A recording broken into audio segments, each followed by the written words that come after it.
Welcome to Garden Plants with Jim Putnam. Let's talk Mojo Pittosporum.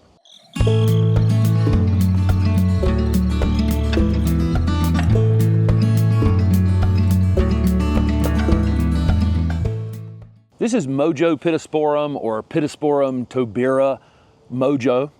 It's a low mounding variegated Pittosporum that's salt tolerant, really brightens a shady space. The space that these are in is quite shady back here, and it's just this brilliant bright spot in our back part shady area in our garden here in Raleigh, North Carolina.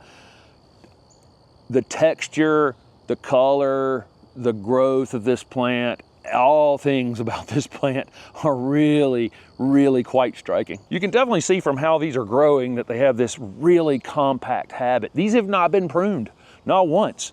They went in the ground as 3-gallon containers about 3 years ago, about that big, and they've grown like this without laying a blade on them. So this is a Southern Living Plant Collection plant, and they are listed on the website as like 3x3, and you could definitely grow it 3x3, but I think ultimately it wants to get wider than tall. So right now these are a little less than 24 inches tall, and they're 3 to 4 feet wide at this point. So very low mounding habit, and I really like that in the garden because it's covering some ground where I don't have to weed and I don't have to mulch. This is a really bright spot in the garden. It's covering about 8 to 10 square feet that I don't have to mulch and I don't have to weed, and it's showing off big time in the garden. Looks great with purple foliage things, looks great up against dark foliage things. So again, I like the growth habit, this compact growth habit. These are hardy in zone 7 to 10. In zone 7, I would probably spring plant them so they have a season under them before they go into the first winter. They don't really have a very good off switch. They just keep, when it's warm outside, they just keep growing. And I'm shooting this at the beginning of October, and you can see there's new growth on it. So again, in zone 7, I think you'd spring plant it 8, 9, 10. You could definitely put it in the ground whenever you have a chance to go out and dig a hole. You can see we have this purple foliage ajuga next to this Mojo Pittosporum. It just looks great together, that purple and that yellow. These are best in part sun or shady conditions. Where we've got this, it's gonna get about maybe 2 to 3 hours of direct sun, and then it's gonna be in the shade the rest of the afternoon. It's kind of high shade, so it's good bright conditions, and that's kept good amount of the variegation in the plant. If you get it way deep in the shade, you're probably gonna be slightly greener, a little less variegation showing up in it. Uses, it's all kinds of uses for this plant. It's a great low foundation shrub. If you have the shady side of your house and you have very low windows, kind of perfect plant for that. Just as one-off specimen plant, to have that bright variegation in the garden. Definitely used in a coastal garden because they are salt tolerant.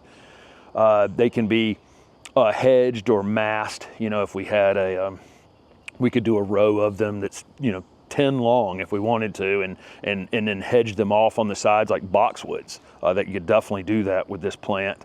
And really, this is, we'll talk a little more about watering, but this is a very drought tolerant plant. So if you have a dry space in part shade conditions, it's really great for that. It does get a flower.